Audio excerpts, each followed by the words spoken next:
Seorang relawan Badan Penanggulangan Bencana Daerah Banjarnegara, Jawa Tengah yang hanya mengenyam pendidikan sekolah dasar mampu merakit alat sistem peringatan dini untuk bencana tanah bergerak dan longsor.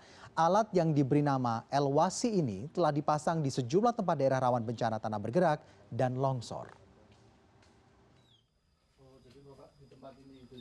Di bengkel sederhana ini, Sudarsono, relawan BPBD Kabupaten Banjarnegara, Jawa Tengah, pada tahun 2017 mulai melakukan uji coba dan pengembangan alat yang berfungsi untuk memberikan peringatan dini kepada warga yang tinggal di daerah rawan tanah bergerak dan longsor. Meski hanya sempat belajar di sekolah dasar, warga desa Kalimandi ini mampu membuat alat sistem peringatan dini bencana tanah bergerak dan longsor yang diberi nama Elwasi atau Eling, Waspada, dan Siaga. Akhirnya kita bisa nyoba membantu. Kadang disuruh sama bengkelnya, kamu tolong patri ini dulu semuanya, nanti setelah itu kamu beli komponen lagi, biar nanti masalah yang ngetes saya. Ternyata dari hasil yang saya membantu matri, membantu nyolder, sampai memasang panel, ternyata dikoreksi tidak ada salah. Nah, cara kerja Elwasi sangat sederhana, yaitu mengadopsi sistem pengaman yang digunakan untuk pintu gerbang. Jika gerbang dibuka, maka sensor akan bekerja dan sirine akan berbunyi. Sudarsono akhirnya berhasil merangkai energi panel surya yang disimpan menggunakan baterai. Maka sistem sensor akan bekerja 24 jam dan jika terjadi pergeseran tanah atau longsor, sensor akan bekerja dan memberikan tanda lampu dan sirine.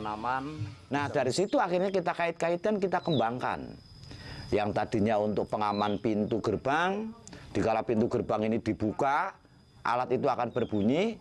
Nah, akhirnya saya kepikiran sampai sejauh itu. Sampai pada akhirnya kita menghadapi suatu kebencanaan dan ada suatu anggota dari kami, yaitu dari bidang kedaruratan dan logistik, mengingatkan kepada saya, kamu yang berbasic elektronik, kamu kira-kira bisa enggak membuat alat sederhana ini? Karena kita sifatnya adalah darurat.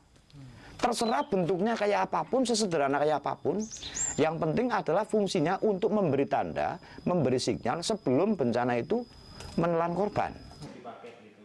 Dosen Teknik Elektro Sekolah Tinggi Teknik Wiworotomo, Tridedi Pamungkas menjelaskan alat pendeteksi tanah bergerak dan longsor yang dibuat oleh Sudarsono seharusnya dilakukan uji kelayakan agar tersertifikasi.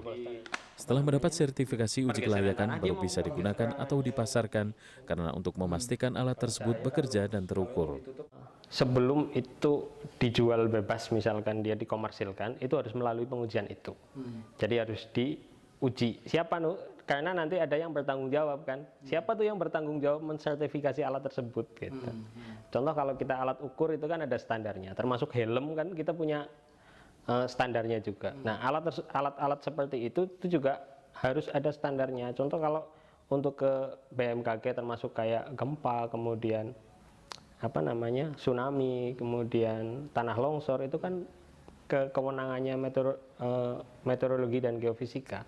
Di sana yang bisa mengeluarkan apakah alat ini memang bisa dipakai untuk mendeteksi pergeseran tanah. Dengan biaya produksi 2-3 juta per unit, Sudarsono mendapatkan bantuan dana dari BPBD Banjarnegara. Sampai saat ini, Sudarsono telah membuat 5 alat Elwasi dan telah dipasang di sejumlah lokasi bencana rawan tanah bergerak dan longsor, baik di wilayah Kabupaten Banjarnegara, Jawa Tengah, dan di Kabupaten Sukabumi, Jawa Barat. Bencana tanah longsor yang terjadi dan sering kali mengakibatkan korban jiwa yang cukup banyak karena tidak adanya sistem peringatan dini. Dan keberadaan Elwasi ini merupakan satu alat yang sangat bermanfaat untuk memberikan peringatan dini terhadap warga yang tinggal di daerah bencana. Robi Syofwan Amin, Banjarnegara, Jawa Tengah.